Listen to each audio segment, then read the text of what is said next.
What's happening, everybody? Welcome back to the TV Toycast YouTube channel. And, of course, what's on the pegs? It's always my fun weekly toy hunt that I bring to you every Saturday. Hopefully you guys are enjoying it. I know I'm having a lot of fun making this. And, of course, it's always fun hitting up the different stores and finding different things. It is an interesting challenge for me at times because I have to, hit the store up and then, remember, wait, did I take a picture of that? I think I did. Does this make sense? But I do legitimately enjoy finding new stuff because that does happen. I wouldn't say all the time, but relatively often. So that's always kind of cool. I did find some new stuff. I don't think in this video, but possibly in a future video that will be coming up relatively soon, which is always a good time. Of course, this is episode 22 of What's on the Pegs, and if it's your first time checking out the show, I do appreciate it. And of course, subscribe would always be welcome, of course. And check out my unboxing videos as well. I drop 3 unboxing videos every single week on Monday, Wednesday, and Friday. So it's always a whole bunch of cool stuff on this very YouTube channel. But of course, we start off this week with some interesting Five Below finds. Some Super Mario figures. These, of course, are the 2.5-inch scale figures. These are always fun. Kind of a cheap, easy collection if you're wanting to get into something. I did pick up some of the, the 4 or 5-inch Mario figures there for? I think they were 4-inch. I was picking up some of those at one point. I've kind of since laid off on those just because they didn't seem to have a huge, difference in characters, but they were fun. But I was like, I don't know if I need all of these. But again, I know Travis has actually really been big on these Mario figures too, and as you can see, a lot of differences, which I think is always cool. These are, of course, from Jakks Pacific, which, Jakks was known basically for making wrestling figures back in the day. They've really branched off lately with Super Mario, and then now Simpsons. It's really cool to see all the cool stuff that they've been able to pull off here recently. And then, of course, we're at Target. Always cool to see some new Elites, some new top picks, oddly enough. And then, of course, a Legends HBK there. But we got a Solo Sikoa, I believe is third Elite now. Kind of his second one in ring gear because he had that suited one that should be hitting soon if it hasn't already. And then, of course, no stranger to the line, Rey Mysterio. Rey having tons of different figures. But this is a really cool Rey. I don't own this one, but I'm like, man, that's a really cool one. I love the shirt. I love the singlet top and everything else. Like I said, Rey's had so many figures. But again, he always sells. And anytime someone sees one, they're like, ooh, Rey Mysterio, I need to get that. And it's always cool. I don't own a Solo. I feel like I didn't pick this up. I feel like I need to. But I think he'll have plenty of figures, so I don't think it'll be, I got to hurry and get this one because, obviously I've got all the other Bloodline guys. So I think I need to get Solo at some point. But I try not to get current day guys. I try to stick with Legends. That's not always easy to do. But, we'll see what happens in the future, as it were. Of course, a bunch more Legends here. These are all over the place. Of course, the Undertaker, the Great Muta, another Undertaker, Smoking Guns, Billy Gunn. I don't see a Terry Funk here. He may have been in one of the other aisles. I was really surprised in this line. The Billy Gunn is great, and I actually picked up 2 of those because I'm going to make a custom Bart gun as well. The Great Muta, that one really shocked me. I really expected it to be incredibly hard to find. But I've seen it multiple times, but I think that's the key with Target, right? They always have plenty of stock. And so you don't really worry about it as much. I know, the Undertaker, I haven't picked up yet, that one with the big evil shirt. And I love that Undertaker. But I'm also, not worried about it. Because I'm like, I'll get it eventually. When I have the money and it's not a rush deal. But, of course, Target always has a pretty good wrestling selection. Of course, we've got a 2-pack of Roman Reigns and LA Knight that's really nice as well. A SummerSlam Elite Triple H, also really nice. So it's always cool to see different stuff at Target, which to me is what makes the toy collecting fun. And so I feel like Walmart's trying to catch up with that new little collector section they're doing, and I hope they keep at it because that's a really good idea. And I hope they keep that thing full because I think it'll be good for everybody to keep more stuff out there for all the collectors. This was fun, an Imperial Royal Guard. This is a Halloween Star Wars The Black Series. I think these are so much fun. I've talked about them before, but Halloween exclusive figures, are you kidding me? I think this is a home run to me. And I love that they're doing it with Star Wars, but I'm looking at Hasbro, I'm like, where's the Marvel Legends? I would be all about Halloween Marvel Legends. I would be all about Christmas Marvel Legends or Halloween and Christmas G.I. Joe. Those would be so cool. It is so weird to me that they haven't gone that route. I know Funko has done Marvel holiday pops and stuff like that, and they've done DC as well. Of course, Hasbro can't do DC, but I've always wondered why they don't do that because I would be all about that. I know, I think I talked about it before, but Funko did a Deadpool, but instead of his swords, he had two candy canes. I mean, that's a layup. Like, come on, Funko, let's make it happen. It'd be so much fun.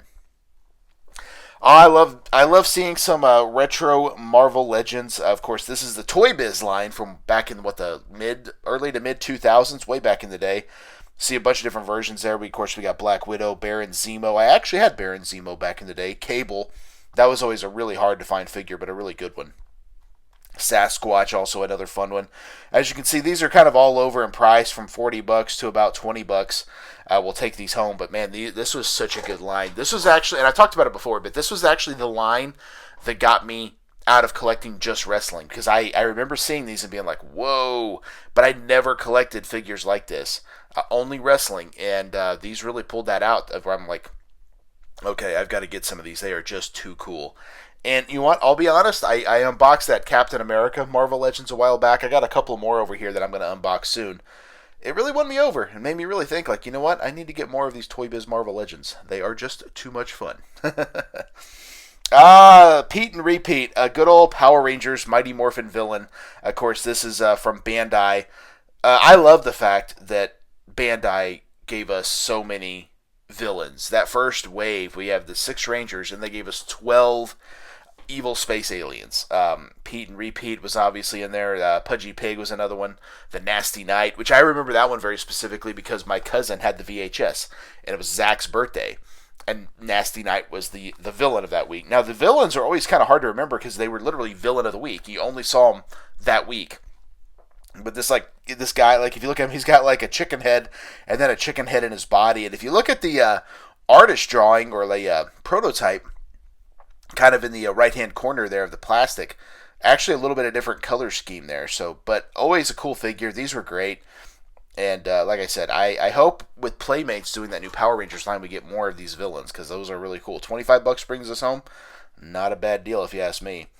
This is a cool 2-pack. Of course, we got Red Skull, and we got Captain America, a Marvel Legends face-off. I remember these were always really, really fun. This is a really cool Captain America, a little bit different than the one I got, which I do like. And then that Red Skull, of course, doesn't look like a Red Skull at all. Does he have like a bonus head? I don't remember. I don't remember Red Skull looking like that. But again, I'm not super into all of that. And obviously, you can't reseal these packages. They're all clamshell. So I'm wondering if there's a bonus head or if this is just a slightly different version of Red Skull. $35, not a bad deal for a 2-pack, especially nowadays. So you can't beat that. This would actually be one I'd like to pick up at some point. But again, can't get everything. And there's so much stuff I want to buy right now. It's really hard to pull off always. But it is cool to see this for sure. Definitely a fun set. And this store particularly is called T-Town Toys, where I live. And they have a lot of vintage Marvel Legends, which I do appreciate a lot. As you can see here, we've got more. We've got Nick Fury. We've got Vengeance. How cool is Vengeance? Oh, man, I really want to get that one. I love this Nick Fury. This is actually my introduction to Nick Fury. I didn't know the character when I got this figure way back in the day, but I was all in. I thought it was awesome. $29 on each of those. Not horrible, considering they're 20 years old or 20 years plus. So definitely cool. Like I said, I love that these have these wall mounts, or in this case, Vengeance has got his motorcycle. Of course, the bonus comic book. That's a home run all day long. I absolutely love it. So much fun. The Tick. You don't see much from the Tick anymore. The Evil Tongue Thrakazord? I don't remember this guy at all, but man, the Tick was huge. He kind of came at a time, too, where people, I don't think, realized he was kind of almost of a parody. Man, I thought the Tick was great. I loved watching the Tick. I remember playing the Super Nintendo game as well. They did that live action series sometime after that didn't do well, but I remember buying the DVD back when DVDs were a thing, and it had like 6 episodes plus like 4 bonus episodes that like they didn't even air because I guess the show just did horribly. I didn't even know it existed until the DVD, but I remember actually kind of liking it. I always kind of liked the Tick, but I guess it was an acquired taste for the time, but always cool to see, that is for sure. Some Masterverse, some really cool ones here. We got Masters of the Universe, Masterverse, but these are the movie versions of the Masters movie from, 1987, I believe. We got Blade and we got Evil Lyn. I did pick up Blade for my Masterverse collection. I know I'm sticking with New Eternia, but this is the only version of Blade, so I'm like, you know what? I'm okay with that one. There will be some different versions that slide in and out for the line. And Blade, I felt like was a good addition.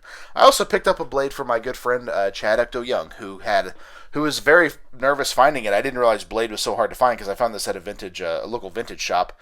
And I was like, yeah, I'll pick you up a Blade. He had one there last time, and I went back, and sure enough, another one on the pegs, picked it up for him, and sent it out his way. So, always happy to help out a friend. That is for sure. This was a fun Superman, the False God Superman from DC Multiverse. Excuse me, $30 takes this home. He is a platinum edition. I tend to not get the movie DC Multiverse figures, but man, this is a cool looking figure, isn't it? I didn't love the DC Multiverse, or I'm sorry, the DC movies. They weren't my favorite, but this is a really cool because this is based off the statue, right? And I think on the statue they had put False God on his chest. Very, very cool. Very, very cool figure.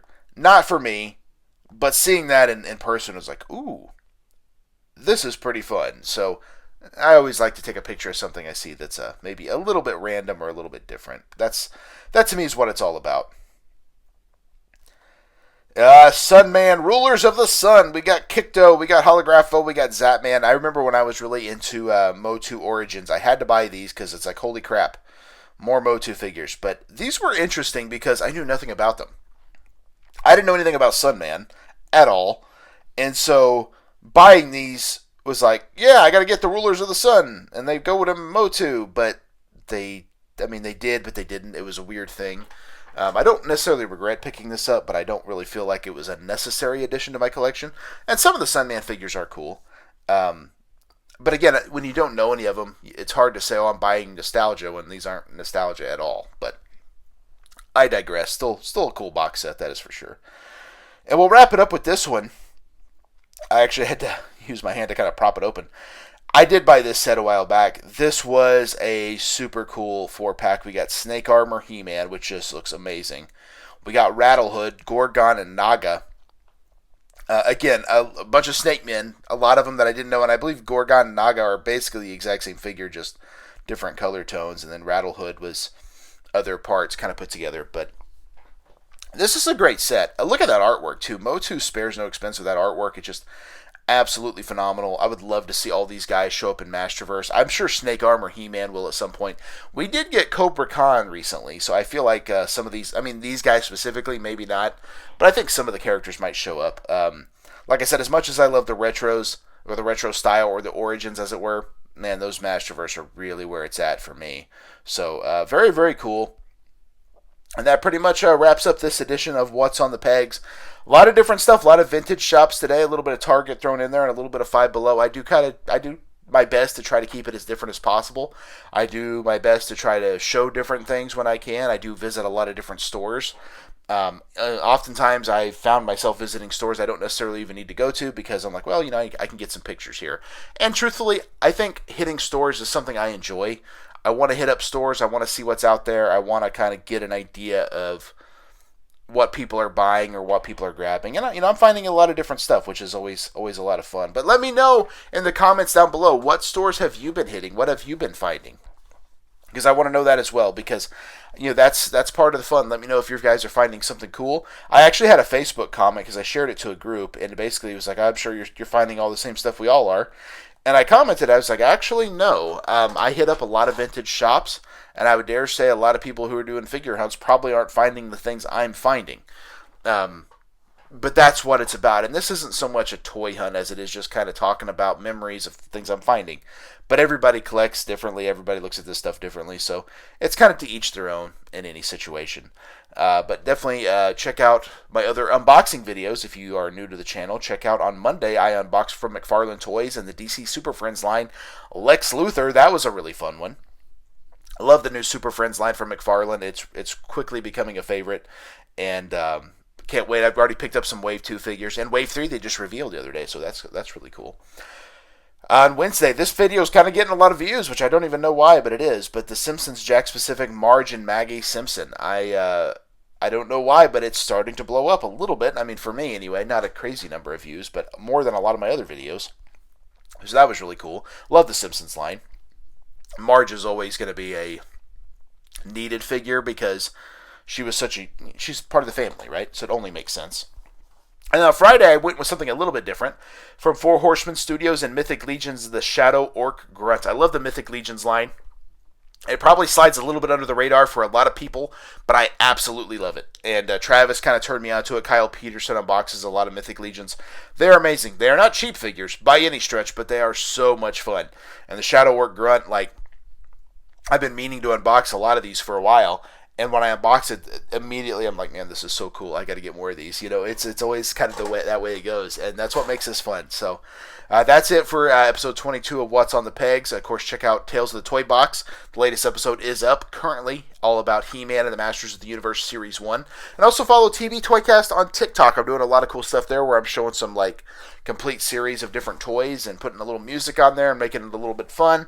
A lot of people seem to be enjoying that, so follow TV Toycast on TikTok as well. That's it. That's all I got. Thank you guys for checking out the TV Toycast YouTube channel and What's on the Pegs. And of course, we will see you in the toy aisle. Yeah. One more time.